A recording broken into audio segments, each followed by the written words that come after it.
la reactivación de lo que nosotros llamamos el Comando Anticorrupción, que es una instancia de articulación y trabajo en equipo entre la Fiscalía, Procuraduría, Contraloría y la Presidencia de la República para lograr avances mucho más efectivos en las investigaciones y en las sanciones de los casos de corrupción pública. Y también tenemos que decir que la corrupción privada forma parte también de esa agenda de trabajo. Y con esto ingreso al tercer gran elemento, a la tercera gran estrategia que está descrita por la política pública anticorrupción, que tiene que ver con involucrar de manera mucho más activa, mucho más enérgica al sector privado, a la ciudadanía en este proceso de construcción de una sociedad con unos valores mucho más sólidos, con una ética de lo público y que además cuenten los empresarios y las entidades del sector privado con programas de cumplimiento y de prevención de riesgo de corrupción. Nosotros siempre hemos dicho desde la Secretaría de Transparencia que la corrupción en gran medida, no siempre, pero en gran medida es un baile que requiere de dos. Requiere al que recibe, pero también requiere al que da. Y en esa medida hemos estado avanzando también en varios programas, uno de los cuales lo hemos llamado Empresas Activas en Cumplimiento Anticorrupción, que es un plan que busca que las empresas de manera proactiva y voluntaria cumplan los más altos estándares de prevención en materia de riesgos de corrupción. Y adicionalmente hemos estado promoviendo pactos de transparencia con distintos sectores económicos. Ya sacamos adelante un pacto de transparencia con las empresas de la industria farmacéutica, un pacto de transparencia con las empresas de la industria extractiva, un pacto de transparencia con las empresas de la industria del chance y azar. Sacamos adelante un pacto de transparencia adicionalmente con empresas de la Cámara de Productos Médicos de la ANVI. En fin, hemos estado ya haciendo un esfuerzo muy importante. Y entro con esto a la cuarta gran estrategia, que tiene que ver con la promoción de una cultura de la integridad. Y este tema yo sé que ha sido ampliamente promovido también por la Procuraduría. Aquí el doctor Carlos Mesa, que está a mi derecha, seguramente podrá explicar a más detalle las iniciativas que también desde la Procuraduría se han impulsado en este tema. Y aquí estamos avanzando en una consultoría con el CINEP que hemos trabajado para construir unas rutas metodológicas para implementar, para promover una cultura de la integridad en nuestros estudiantes de bachillerato, de universidad y en los funcionarios públicos del país. Tendría muchísimas cosas más que decir, pero también quiero que podamos ampliar y participar entre todos los aquí presentes. Bien, ahora entonces quisiéramos darle la palabra al doctor Carlos Mesa, procurador delegado para las entidades territoriales y la descentralización, para que nos cuente, bueno, desde la Procuraduría, cuál ha sido como el balance en la implementación de la política pública anticorrupción. Bueno, muchísimas gracias. Un cordial saludo a todos nuestros visitantes que nos acompañan a través de la web, Camilo, a todos los compañeros de la mesa. Bueno, para la Procuraduría, en primer lugar, es bastante satisfactorio cómo hemos avanzado desde hace 8 años a hoy lo que es una estrategia de lucha contra la corrupción mucho más coherente y más armónica en el Estado colombiano. Haber logrado consolidar el documento COMPES del cual hablaba Camilo, pues fue una tarea no fácil, Camilo, pero que permitió diseñar una ruta del tema anticorrupción. Porque es que quien se aproxima por primera vez al tema anticorrupción es muy dado a que todo lo termine concluyendo en que se requieren grupos especiales de lucha contra la corrupción y grupos de investigación que permitan sancionar rápido. Sí, claro, eso es importante, pero quizás no es el componente determinante de que un país logre derrotar la corrupción, y está demostrado en la teoría mundial. Y por eso siempre, desde un inicio, doctor Camilo, con todos los compañeros de la sociedad civil, estuvimos activos en que se diseñara una política que fuera mucho más integradora de lo que es una ruta adecuada al estado de lucha contra la corrupción.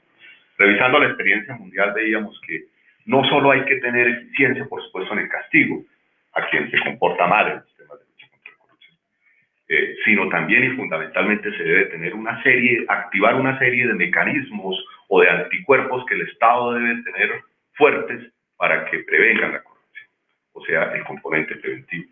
Y yo creo que vamos por la ruta correcta. El tema de transparencia. El tema de transparencia es fundamental. La ley de transparencia adoptada mediante la ley 1712, recientemente, muy solicitada por la sociedad civil y apenas obvio por parte de cualquier ciudadano que requiera saber qué está haciendo el Estado. Esa ley de transparencia, sin lugar a dudas, se ha convertido en un ícono en lo que va a ser, doctor Camilo, una verdadera estrategia y un verdadero fundamento de la prevención de la corrupción en Colombia. Por eso estamos jugados desde la Procuraduría en la ley de transparencia, que ya veníamos en esa ruta, caminando por esa ruta desde antes de la expedición de la ley y desde antes del documento COMPES, que es con instrumentos que la Procuraduría había creado, había diseñado para ampliar la capacidad de observación que el ciudadano tenga sobre lo que está haciendo el Estado, que son el índice de gobierno abierto, el íntegra y toda la estrategia que tenemos de seguimiento a la contratación estatal y de acompañamiento al gobierno en que se logre fortalecer el tema del gobierno libre. En el IGA los avances son evidentes, que son instrumentos de seguimiento a la transparencia. Doctor, ¿por qué no le explica a la gente qué es el IGA? Bien. El índice de gobierno abierto, en efecto, fue construido antes de la ley de transparencia, pero con la visión de la ley de transparencia, orientado a que se determinaran unos indicadores, unas variables que considerábamos elementales que toda administración pública debe tener para garantizar transparencia hacia el ciudadano. Se construyeron unos indicadores que básicamente están montados sobre que el Estado rinda informes al ciudadano de cómo está haciendo su tarea y que el Estado rinda informes internamente dentro de él. Era patético ver cómo los alcaldes y las gobernaciones, el nivel de reportes de lo que hacían frente a lo que necesitaba planeación, saber de cómo estaban haciendo las cosas, era no superior al 20%. Y además informes terriblemente débiles en temas de calidad y muy lentos, muy a destiempos. Entonces el Estado a nivel central venía a saber lo que estaba ocurriendo en el territorio año y medio luego de gastado el recurso. Eso es una cosa absolutamente perversa. Entonces el índice de gobierno abierto fue construido con esa visión. Desde el índice de gobierno abierto lo que vigilamos es que los alcaldes estén informando al ciudadano y al Estado lo que está haciendo. Y lo estamos midiendo. Ya estamos midiendo desde hace 4 años la totalidad de los alcaldes del país y la totalidad de los gobernadores del país. 1.102 alcaldes, 32 gobernaciones.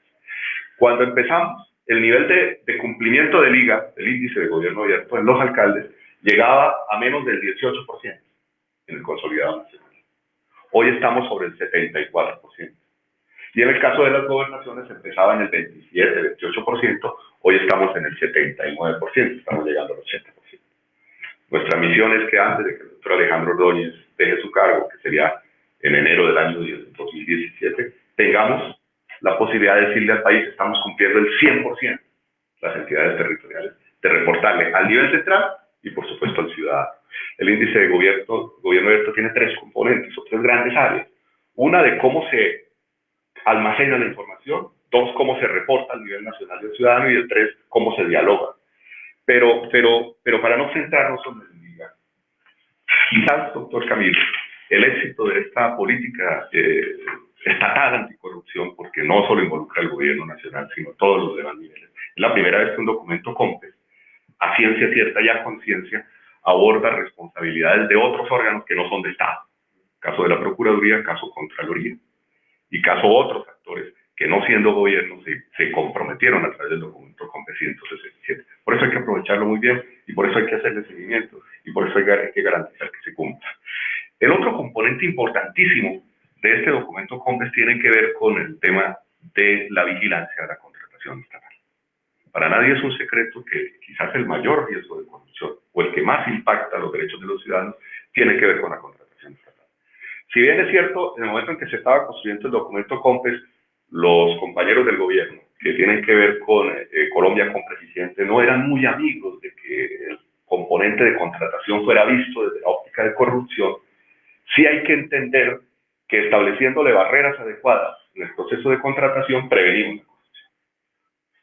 Y ahí con la doctora Paca Zuleta, con todo su equipo de gobierno, con ustedes desde Transparencia y todos los entes de gobierno, hemos ido cerrando brechas en materia de contratación. Y quizás nos falta más. Quizás habrá que repensar, doctor Camilo, el modelo de contratación que tiene el Estado colombiano. Mira, porque hemos sido exitosos, y hay que decirlo con alguna tranquilidad, en el tema de vivienda gratuita. Porque el modelo de contratación ha sido pensado de una manera distinta, donde no se asumen riesgos del recurso hasta tanto no se recibe el producto final. Es decir, el modelo de contratación que hoy se está experimentando en viviendas gratuitas quizás debamos explorarlo en otros territorios, en otras áreas de la ejecución de gobiernos, tanto territoriales como nacionales. Es decir, y es un mensaje directo que me pidió el señor procurador que les hiciera hoy en este evento, repensemos el modelo de contratación, acompañemos más de cerca a la Paca Zuleta en su esfuerzo, a Margarita Zuleta, en cuanto a que apostémosle a que los próximos alcaldes y gobernadores ya estén mucho más condicionados a un modelo de contratación más eficiente, más controlado, pero fundamentalmente más rápido. ¿Qué nos está pasando hoy? Hemos construido y hemos diseñado un modelo de contratación lleno de formalismos, lleno de condiciones, que si bien es cierto son condiciones y formalismos construidos sobre la base de prevenir la corrupción, en parte, se nos han convertido también en un incentivo de corrupción. Porque ya tenemos hordas de expertos en procesos contractuales que sin ningún desparpajo, con toda tranquilidad, ya le prometen al alcalde o al gobernador: no se preocupe, que formalmente todo queda bien. Y resolvemos el problema de corrupción por otra vía. Es decir, creo que el país tiene que asentarse a repensar el tema de contratación con fundaciones, contratación con asociaciones sin ánimo de lucro, el tema de contratación directa, tal y como lo estamos haciendo hoy, y pensemos más como en otros países del mundo ya se mira más el resultado de la contratación que el formalismo. Pero bueno, muchos otros temas.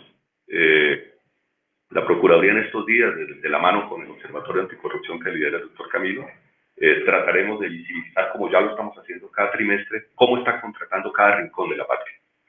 Y le vamos a hacer entrega a todos los candidatos de alcaldías y gobernaciones y de asambleas y consejos información sobre la contratación específica en su municipio, aprovechando la información que hoy ya tenemos capacidad de la doctora Paca Zuleta, del SECO. Es decir, le vamos a decir al señor aspirante a la alcaldía de Piedecuesta o de Jericó cómo ha contratado su alcalde en los últimos 4 años y cuáles han sido los resultados de su contratación. Creo que esa es una aproximación distinta al tema de corrupción. La única forma en que en realidad logramos prevenir y contener la corrupción, en nuestro criterio, es metiéndole al ciudadano. Que el ciudadano esté lo más enterado posible de lo que hace su administrador público. Ellos son la mejor barrera contra la corrupción.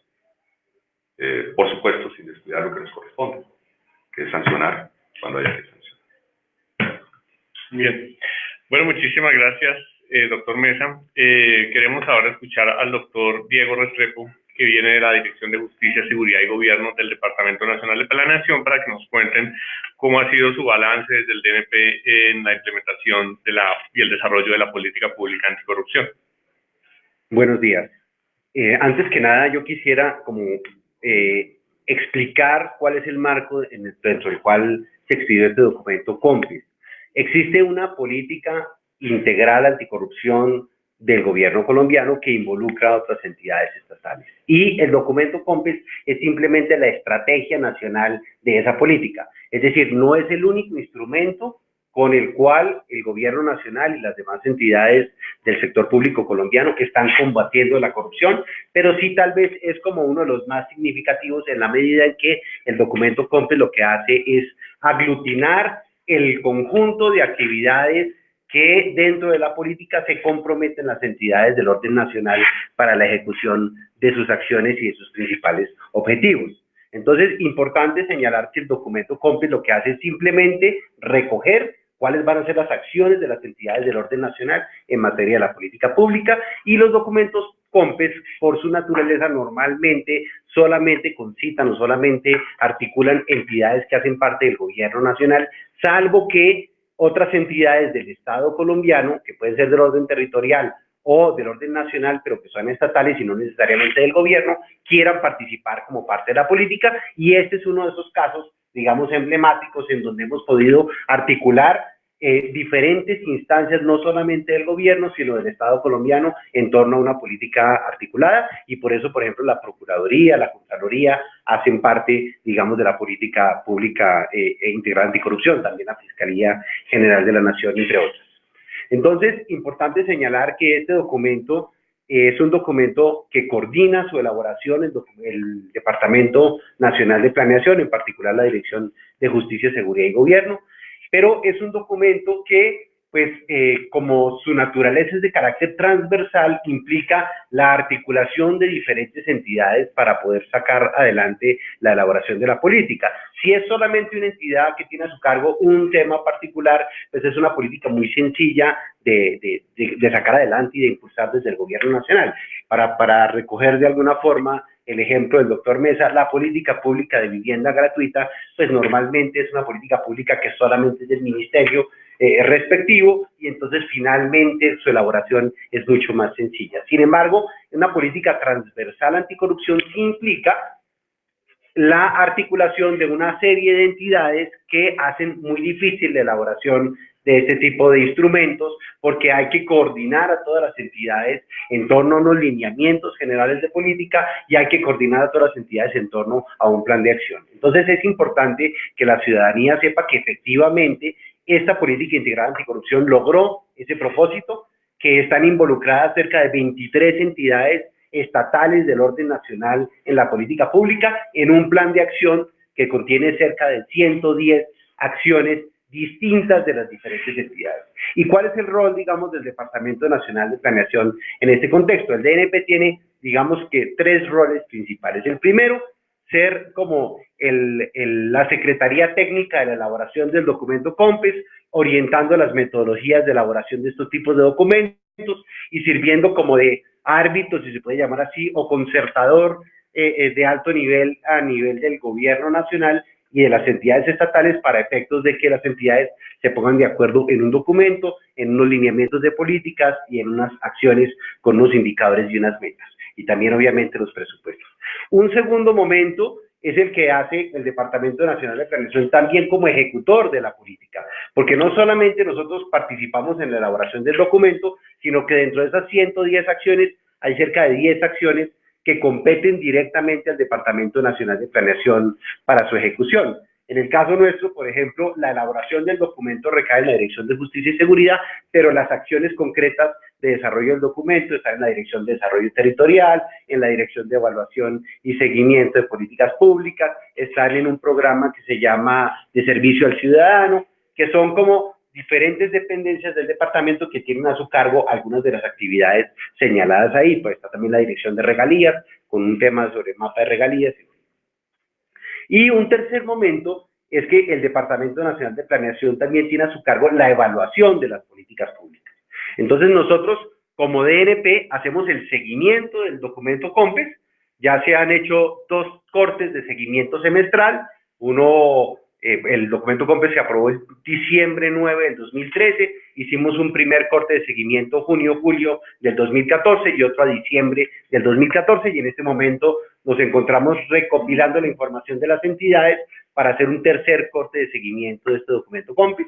Y también tenemos previsto, más adelante, obviamente, porque la política pública todavía no ha madurado lo suficiente, hacer una evaluación de impacto de la política, ya, digamos, contratando una consultoría externa distinta, digamos, a las entidades que tenemos participación directa en la ejecución de la política, para efectos de mirar si efectivamente la política se cumplió o no se cumplió y si se lograron los propósitos de la política pública integral anticorrupción en este componente nacional, que es el contenido en el documento COMPES.